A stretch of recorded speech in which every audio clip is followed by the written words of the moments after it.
নমস্কাৰ। আজি 5 জুন আৰু আজি বিশ্ব পৰিৱেশ দিৱস।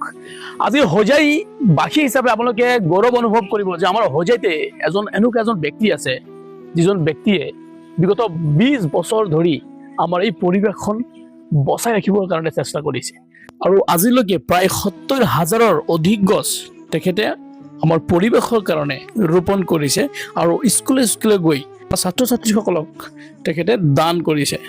হোজাই জিলাৰ লগতে অসমৰ বিভিন্ন প্ৰান্তত তেখেতে আজিলৈকে পৰিৱেশৰ কাৰণে যিখিনি কৰি আহিছে সঁচাকৈ কৈছোঁ বৰ প্ৰশংসনীয়।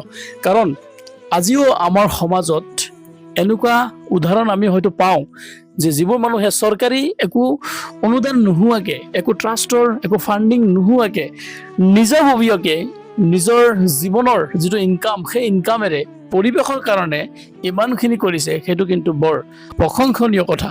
গতিকে হোজাই জিলাত বসবাস কৰা এই ব্যক্তিজনক আপোনালোকে চিনি পায়নে? তেখেতৰ নাম হৈছে জয়ন্ত চৌধুৰী। আহক তেখেতে যোৱা 20 বছৰ ধৰি যিবোৰ কাম কৰি আহিছে তাৰে কিছুমান দৃশ্য আজি আপোনালোকক দেখুৱাই আছো এই ভিডিঅ'ৰ মাধ্যমত।